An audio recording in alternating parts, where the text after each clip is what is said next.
Et je rappelle que vous aurez également la possibilité d'interagir en même temps que nous sur ce plateau via le numéro qui affiche au bas de l'écran, le 692 20 94 36. Vous pourrez réagir soit par message simple ou encore via WhatsApp. En tout cas, nous ferons le plaisir de lire tous vos messages. N'hésitez pas également à partager le lien de cette émission. Pourquoi pas laisser des petits commentaires. Alors, nous parlons de toute autre chose à présent, comme prévoit l'ossature de cette émission. Allons-y avec la dénonciation du jour. Ce fait qui vous énerve dans la société et que Pierre Blériot-Niémec aura encore le plaisir ce matin de dénoncer. Rebonjour, Pierre Blériot-Niémec. Rebonjour, Viviane. Je l'ai annoncé à l'entame. Je dénonce en général la ville d'Ezeka. Mais avant d'arriver à Ezeka, quand vous êtes à Boumiébel, vous êtes à 35 km d'Ezeka. Seulement. Je suis parti de Yaoundé par l'autoroute. De Yaoundé à Boumiébel, j'ai fait 45 minutes. Ça fait 90 km. J'étais à Boumiébel, c'est-à-dire je n'allais pas particulièrement vite. Ça roulait, la voiture répondait. Vous aviez l'impression que c'est comme ça qu'on roule dans les autres pays normaux. Mais ma joie s'est arrêtée à Boumiébel.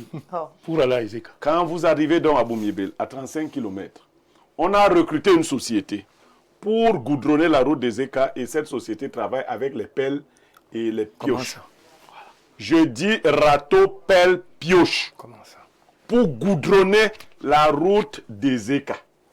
Et bien évidemment, la société a plus creusé les nouveaux trous qu'elle n'en a résolu. Donc, je ne parle pas d'Ezeka parce que c'est mon village. Vous devez, pour aller à Lolodov chez Semengue, vous allez passer sur cette route-là. Pour aller ainsi de suite. Alors, c'est un véritable mouroir qui détruit totalement les véhicules. Je dis, les crevasses, c'est du jamais vu. C'est un enfer, c'est un pandémonium. Pour partir de Boumiébel à Ezeka, j'ai fait 2 heures de temps. Seulement de Boumiébel à Ezeka. 35 km. C'est pas faux parce que... C'est-à-dire que vous ne devez pas dépasser 40 à l'heure. Dès que vous dépassez, vous tombez dans un gros trou. Et les trous sont si gros qu'on est obligé d'y entrer et de ressortir calmement. C'est-à-dire la crevasse prend toute la route. Il n'y a pas de voie de contournement. Vous entrez dans la crevasse, vous vous calmez si vous êtes un bon chauffeur. Il faut développer beaucoup de patience. Vous remontez vos roues progressivement, comme si vous alliez en enfer. Donc, quand vous avez donc fini ce parcours infernal, vous arrivez donc en plein enfer, c'est-à-dire à Ezeka. Vous arrivez à Ezeka, une ville qui avait un restaurant avant, qui était le restaurant municipal, qui a fermé. C'est-à-dire que si vous restez à Ezeka de 8h à 22h, vous ne mangez pas. Dans tout Ezeka. Je dis, vous ne mangez pas du tout. Il n'y a rien. J'ai fouillé, j'ai trouvé que Bukra Voyage a essayé de faire un truc au-dessus de Butra, peut-être pour que les gens de Butra dorment là-bas. Je dis, et j'aime vous dire que c'est le département d'origine de Ruben Oumiobe, et qu'il est enterré dans cette ville. Il faut donc enlever Ezeka du nombre des chefs-lieux de département. Enlever. Donc là, c'est le ministre de l'AT. Lui, il enlève Ezeka. Mettez Ezeka village. Vous allez choisir autre chose. Parce que ce n'est pas aux populations de créer ces facilités.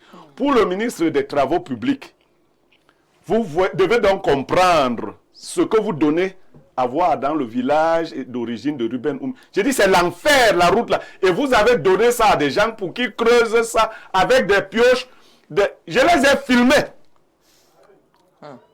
Je les ai filmés.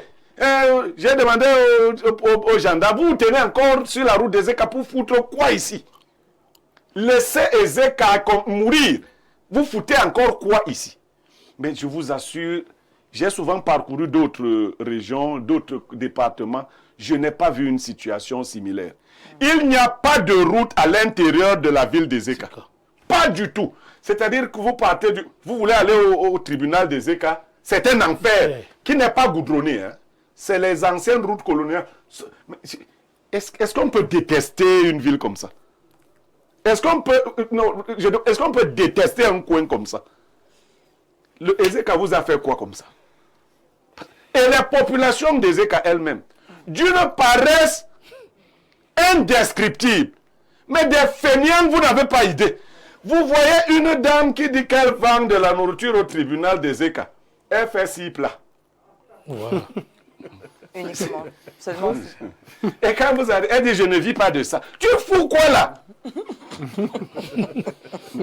Je dis que je dénonce toute la ville des ECA. Casse tout. Vous voyez? Depuis le gouvernement qui ne fait rien pour la ville des ECA.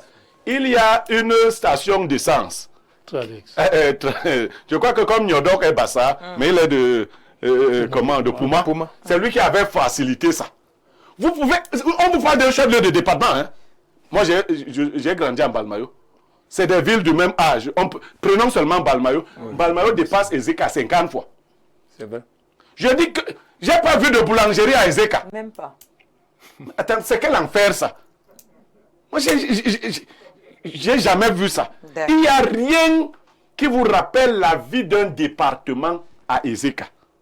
Donc, retirez le titre de chef-lieu de département, retirez tout ce que vous voulez, désignez Ezeka comme village. Non, ce serait plus... Ça va correspondre à la réalité, puisque c'est un village. Je pense qu'il faudrait tenter de trouver des solutions pour... Quelles solutions ils peuvent encore trouver? Non, pour améliorer, pour améliorer les... Creuser une route avec les pioches. D'accord. En tout cas, merci. Pour aller à Ezeka. C'est une forte dénonciation ce matin qui met donc en avant, on va dire, le manque d'infrastructures de base, au moins, de base, et qui forcément impacte sur la vie. Vous pouvez croire que vous pouvez penser que Bleriot est excessif, mais il n'est pas excessif. Ah, ok, vous avez fait un tour là-bas aussi. Il vit C'est le chevaux. Ok, c'est le chevaux. Alors, donc, ce qu'il est en train de dire donc, est vous vraiment... flirtez avec cette réalité. Je ne flirte pas, je la vis. Quand il faut déjà penser que vous irez à Ezeka avec la voiture et que vous êtes à Boumiébel, c'est un sport psychologique. Vous êtes fatigué avant le voyage. Et comme il dit, l'entreprise travaille avec des pelles, mais en génie civil, ça n'existe pas. Quand on dit quand même qu'on a donné à une entreprise sérieuse, un marché, une route sur laquelle même peut-être le président de la République va circuler, vous venez avec des pelles, des pioches, le président des va râteaux. circuler là-bas pour aller où? Hein? C'est pas sérieux. Il faut avoir des engins. Et on connaît quel genre d'engins on utilise pour travailler quand même sur une route comme celle-là. Là, vraiment, ça ne... Oui, sans route, on ne peut pas vivre. Oui, la circulation bon, des peut-être personnes, pour des le restaurant municipal, il a fermé, mais il y a le centre Nicolas Ntamak, l'évêque a quand même pensé. Peut-être on ne vous a pas indiqué. Le centre Nicolas Ntamak est un bon lieu d'accueil qui a sans publicité, où vous pouvez quand même avoir un bon repas. C'est le truc des catholiques là-bas. Moi, je te parle de l'État, tu me dis que les catholiques... Je vous indique quand même, pour ne pas faire hypoglycémie. Non, mais oui, cela freine quand même le développement économique local. Vraiment, la dénonciation de Bleriot vient présenter un cliché très important de ce qui se passe dans plusieurs villes du Cameroun aujourd'hui. C'est-à-dire, quand vous sortez de Yaoundé, Douala, dans une moindre mesure Garoua, Bafoussam, les autres villes du pays, on a l'impression qu'elles appartiennent plutôt à un autre pays que le Cameroun. Les questions d'alimentation, moi, il m'est difficile de manger dans plusieurs villes. Je préfère parfois prendre le grillade de viande là parce que il y a au moins ça là-bas. Oui, donc je préfère prendre ça parce que pour éviter de tomber dans... Non, moi, j'ai fait le tour d'Union et que les mêmes avec un membre du gouvernement qui appartient à ce département dans le cadre des activités politiques d'un parti, le RDPC pour ne pas le nommer. Et effectivement, j'ai constaté que ce n'est pas seulement le chef du département d'Union et qui souffre du manque, du déficit d'infrastructures. C'est tout le département d'Union et qu'elle est en fait. C'est-à-dire, si vous devez aller à Andé quelque part là-bas à Bodmakak ou je ne sais pas moi quoi, si vous n'avez pas un véhicule 4x4, vous ne pourrez pas. C'est-à-dire, si vous avez un jouet comme ce que j'ai là dehors, vraiment, ça va se gâter en route et ça va... Non, soyons un peu sérieux et ça pose un autre problème, l'attribution des marchés à certaines entreprises fictives. C'est-à-dire que quelqu'un soumissionne avec un dossier costaud d'apparence et puis le marché est attribué. Il va sous-traiter le marché avec quelqu'un qui dispose du matériel, c'est ce que nous voyons. Et au lieu d'attribuer le marché à celui qui dispose du matériel confirmé, on donne donc le marché à ces genres de personnages qui fonctionnent avec les pelles, les haches et tout ça. Et je vous assure, les questions de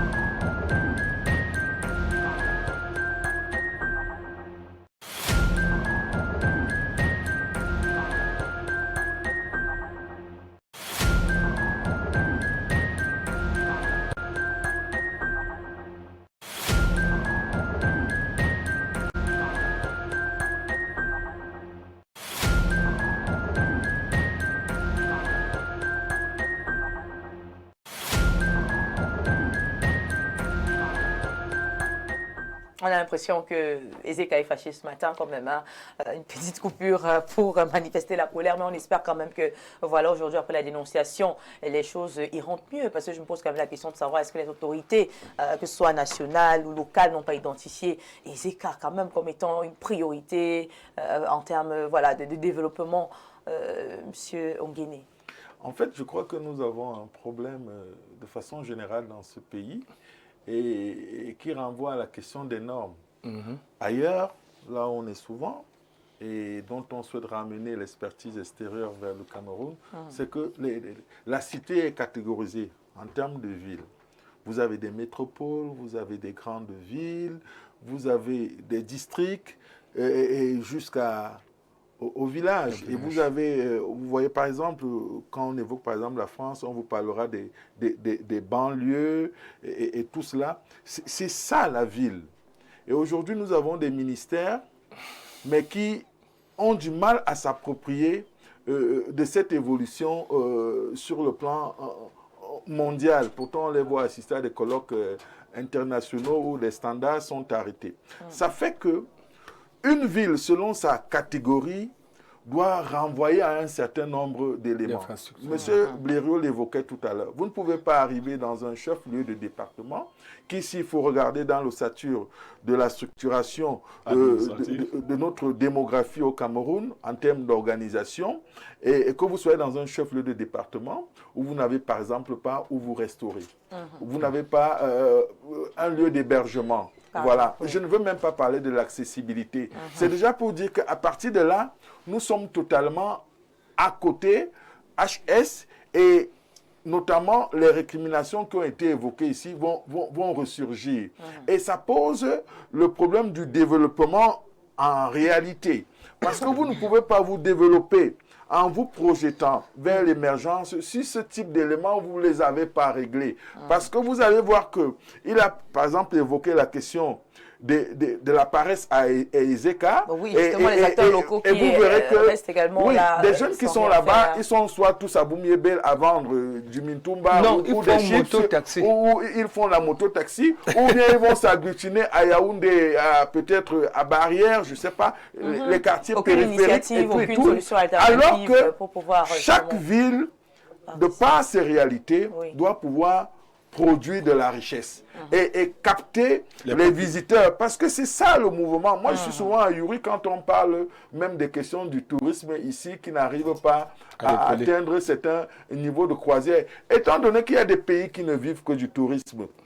Voyez-vous par exemple, une ville comme Ezeka, non seulement elle est à l'image d'un grand patriote, de quelqu'un qui a lutté pour les indépendances au Cameroun, Ruben Oumniobé. Donc ça devait être un sanctuaire où les gens viendraient de par le monde pour s'y rendre et visiter. Et ça allait faire tourner l'économie de ce côté-là. Vous voyez donc qu'il n'y a pas de route, il n'y a aucune infrastructure réelle de base pouvant attirer et contenir les gens là-bas. Du coup, il n'y aura pas de développement. Bien sûr, parce que ça aura forcément un impact sur les autres secteurs. Et le comble, je crois que quelqu'un l'a dit ici, qu'il n'y a pas assez de créativité, d'inventivité et même un déficit d'intelligence à mettre certaines choses en place. Vous verrez donc que là, on vous parle des notions d'élite, l'élite qui se déploie, l'élite qui va capter des voix, alors que il ne peut pas, derrière, assurer un développement certain. C'est l'image malheureuse que Aidé nous envoie aujourd'hui, qui renvoie une image générale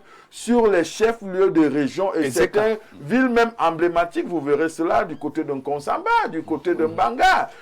Il y a jadis les villes comme Otelengumu qui ronronnaient dans les oreilles comme des grandes villes qui donnaient à avoir envie d'aller voir, mais malheureusement, ça ne compte pas. Et une autre question, c'est que tout Camerounais, où qu'il se trouve, a le droit d'un meilleur vivre.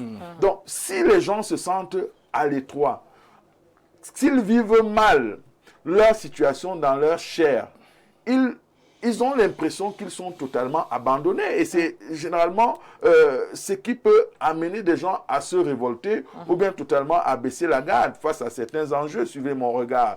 Ça fait donc que ce matin, non seulement il faut interpeller le gouvernement sur cette question des écarts, ville martyre, ville emblématique, ville historique, voilà, parce que chez les autres, on vous dit aller à Versailles, c'est pour voir quoi? On vous raconte l'histoire de Louis XIV et tout. Vous avez un gros bâtiment qui est devant vous. Donc, nous aussi, notre Versailles doit être Ezeka, par exemple, ou je ne sais pas, ou Monatele, ou Yokadouma, parce que c'est des villes qui portent l'histoire du Cameroun. Donc, aujourd'hui, je crois que ce que M. Niemek a mis sur la table comme problématique nécessite un adressage de solutions véritablement vigoureuses, surtout à l'aune des présidentielles, parce qu'il faut pouvoir aussi saisir des belles occasions pour se remettre sur la selle du développement. Et je sors définitivement en ce qui concerne les entreprises dont on attribue des marchés. Moi, je dis, les autres, ils créent des entreprises privées qui se projettent à l'international. Tant que nous, au Cameroun, nos entreprises auront une seule ambition, c'est d'exercer au Cameroun pour se faire la malle et tout sans pouvoir se projeter. Un, nous ne serons pas compétitifs. Deux, nous n'allons jamais respecter les standards. Et de trois, nous allons passer le temps à faire et à refaire. Donc, ce qu'on appelle généralement du provisoire définitif. Il n'y a aucun pays au monde qui tend au développement qui peut vivre dans cette logique-là. Parce que même à Yaoundé, vous êtes surpris de voir qu'une route qu'on a fait il y a 2 mois ou 3 mois, elle est en état de dégradation à la suite d'une simple pluie. Oui, on la refait tout le temps. Mais ça veut dire qu'on concentre les budgets sur les mêmes investissements, alors que le pays doit être totalement en chantier. C'est une question de politique générale qui est mal pensée, qui n'est pas du tout maîtrisée pour les efforts qui sont faits et qui doit totalement changer. D'accord, merci beaucoup avec Pierre Blériot-Niemek pour sortir de cette dénonciation. Peut-être c'est l'occasion de transformer cette problématique, cette dénonciation en opportunité de solution. Oui, on a dénoncé, mais maintenant, on propose. Moi, je crois que depuis la mort d'Augustin Frédéric Kodok, on a décidé de punir les bassins des ECA. La preuve, tout le ministère qu'on nous a donné, c'est les affaires sociales. Qu'est-ce que les bassins, je veux dire, ont fait? Parce que moi, je préfère le dire comme ça, parce que j'entends souvent, nous avons fait quoi pour mériter ça? Ça, c'est la punition. Parce que nous savons comment ça fonctionne. Pauline Irène Guéné peut déployer quel projet dans l'Union européenne. Étant ministre, pas elle-même comme Pauline Irène, mais au poste où elle se trouve. Il y a quelle élite à Ezeka? Pourtant, c'est une économiste. Il y a quelle élite à Ezeka? Non, on a donc décidé d'abandonner toute cette zone-là.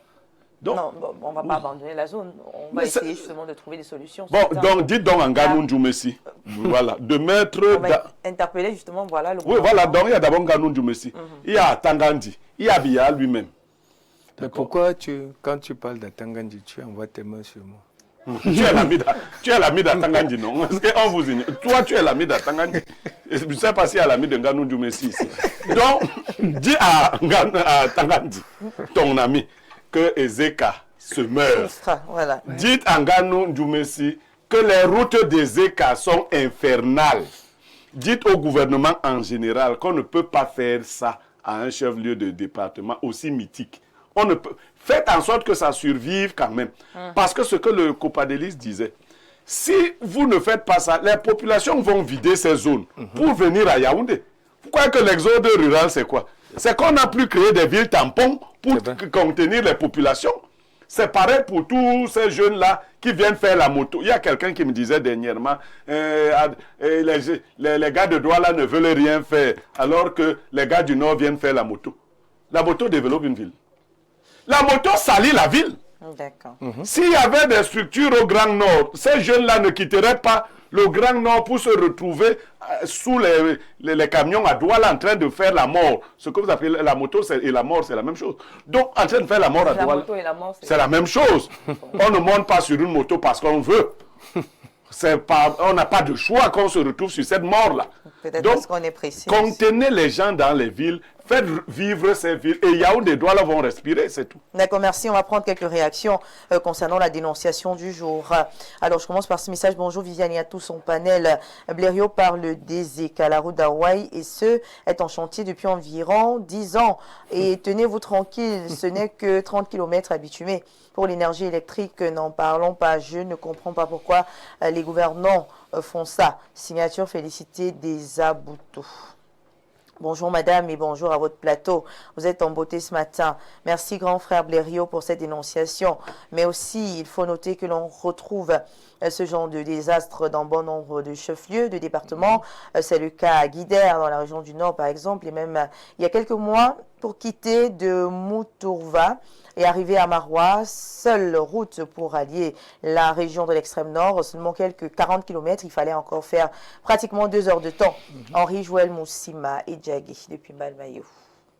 Bonjour à vous en studio, très belle émission. La situation des ECA, c'est la réalité de notre pays. Voilà, ce que le gouvernement fait, c'est que dès qu'un parti d'opposition gagne les municipalités, vous avez beaucoup de problèmes. Hein? Oui, c'est ça la vérité. Et la législative, on dit que vous êtes... Le pouvoir en place vous règle la peau de cette manière. Parce que Cabral Libi est des ECA et qu'il a osé être candidat à l'élection présidentielle. Oui, ça, il est venu encore nous enterrer. Il est venu nous enterrer. Vous savez ce que les gars du RDPC disent? Quand vous avez voté le PCRN là, vous-même vous allez voir, on vous enlève. D'ailleurs, le ministre Momo nous l'a dit, on n'engueule pas celui qui partage la viande à la réunion familiale. Ah, oui. Sinon, on ne te... Comme nous, on a engueulé alors. C'est fini. Mais aussi, avant, il y avait l'UPC. Hein. Mais c'est toujours l'opposition. Ils ont construit une très belle mairie là-bas et le restaurant, c'était sous l'UPC, qui est aussi un parti d'opposition. Bon, une digression. Hein. Voilà. Rouge ou noir, demain, c'est le 10 avril, c'est la fête de l'UPC. Donc, certainement là-bas. 77 ans. 77 ans de l'UPC. J'ai cru qu'elle a même pas été. Il n'y a pas de fête de l'UPC. L'honorable Bapor m'a invité, mais j'ai dit qu'il n'y a pas de fête. Tant que vous n'allez pas faire l'UPC, il n'y a pas de fête de l'UPC. Ah, oui. Vous vous moquez de Oumioba, en fait, vous tous là. Bon, on va prendre encore quelques réactions. Bonjour à toi. Très belle tenue, très belle dénonciation. On dirait que Blériot était en exil et est revenu seulement il y a quelques jours pour l'Union et qu'il est... Pour que l'Union et qu'elle soit un temps soit peu développée, il faut construire des universités. Pourquoi pas une université au Miobé, des hôpitaux. L'Union et qu'elle il y en a. Non, toujours il y en été a abandonné. Il y en a, il y en a pas. Non. Peut-être pas de l'État, mais non, il y en a pas. Il y a un projet d'université. Si on dit ici, il y a 2 filières qui se débrouillent là-bas. Les populations, c'est mon oncle d'ailleurs, coach de Charles, qui essaye avec quelques personnes. Il faut construire une université. Vous n'allez pas aller... Non, il faut construire et accompagner. On ne peut pas mettre les universités partout au Cameroun. On a besoin de la création, de la transformation. Non, mais ça, c'est même pas... C'est une université agricole, hein, celle-là. Peut-être vous n'aviez pas l'information. Eh bien, il faut même mettre les universités partout au Cameroun. Maintenant, il faut les orienter, ces universités. Il ne faut pas penser que l'université enseigne seulement la littérature et la science. Je suis d'accord, mais sauf que notre système éducatif et de formation est beaucoup plus orientée vers des métiers de théocratie. Non, les Bassa aiment beaucoup l'école, il faut mettre l'université à Ezeka ou à Idea. Bon, ben, les gens aussi, peut-être de Malimba, vont réclamer. Non, ils n'aiment pas l'école autant que les Bassa. Il faut mettre l'université à Ezeka ou à Idea. D'accord, Les Malimba aiment l'eau. Nous, on aime beaucoup l'école, il faut mettre une université. Beaucoup l'école. Voilà. D'accord, merci beaucoup. Bonjour Info TV, spécialement la charmante modératrice d'entrée. J'aimerais déjà, merci pour le compliment, j'aimerais déjà dire au consultant 8G que j'ai beaucoup d'admiration et de respect pour lui. C'est un sage concernant la dénonciation du jour. Il est clair que les dirigeants de cette zone ne font vraiment rien pour aider à développer cette ville. Et cette paresse dénoncée par le consultant est juste une conséquence de la mauvaise éducation et de la débauche dont j'interpelle encore mon candidat de 2032, Pierre Blériot, à réagir. Merci, bonne suite d'émission à vous. Candidat de 2032. Non, c'est déclaré. Je serai candidat à l'élection présidentielle de 2032. D'accord. Bonjour Viviane Andrea, ton riche panel. Je suis tout à fait d'accord avec M. Blériot-Niémé que c'est une honte pour notre pays. Au regard de l'émergence 2035, est-ce que cette émergence concerne seulement Yaoundé-Douala? Ça devrait concerner tout le pays. Regardez aussi la route de Nkozwa au niveau de l'entrée, ministre. Cette route qui ressort à soi, vraiment gâtée, la poussière peint les maisons. Pourtant, cette route, je crois que la sauté, cette route avait déjà été goudronnée dans les papiers. Vraiment, quelle honte. Blériot-Niémé, continue ton travail. Oh là là, les populations sont consternées. Bonjour Viviane Andrea, concernant la dénonciation. Ezeka est l'une des vieilles villes au Cameroun. Ezeka et toutes sont il parle de villes, sont des chefs-lieux de département. Mais il n'y a aucune lueur d'espoir en matière de développement. Les élites Bassa en particulier ont abandonné cette ville. Cette ville-là, oui, ces villes. On peut aussi citer Ngambe, où Samuel Eto'o est originaire. Là-bas, il n'y a pas de route. Tout est vétus, quelle tristesse, vivement. Ouais, c'est pas possible. Christian C'est Edouard. pas à Samuel Eto'o d'aller développer Ngambe. Non. Non, il indiquait juste que c'est son village. Oui, mais je précise aussi que ce n'est pas à Samuel d'aller développer Ngambe. On dit que bonjour à vous sur le plateau, bien dénonciation, monsieur Castou. Malheureusement, c'est comme ça quand ça concerne les villes ou les zones Bassa. Aucune ville Bassa n'est développée depuis la nuit des temps. À nos jours, incluant les villes d'Édé, Apouma, Boumiébel, les gens passent fabrique et mais depuis Douala, Bouna, Moussadi. Les Bassa ont l'impression d'être lésés. Hein. Ils n'ont pas l'impression. Les Bassa sont lésés. Ce n'est même pas une impression. Bonjour. D'abord, c'est une punition. On a décidé de nous punir. Nous savons ça. Alors, bonjour, panel d'espace miné. Je pense que c'est un problème général dans tout le pays. Et le Cameroun, et nous, Camerounais, aimons bien cet état de choses. Je le dis au nombre de motions de soutien à la reconduction de ce régime en 2025. La souffrance ne fait que commencer. Zeng Gislain depuis Berthois. D'accord, on va prendre trois messages également de ce côté et puis on va poursuivre.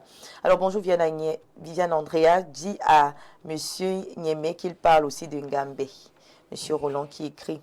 Bonjour, bonjour Blériot de Mbio, sois fier de ton Ezeka. Parce que si tu étais de Lembeyezoum. Non, mec, vous allez comparer un chef-lieu de département à un village.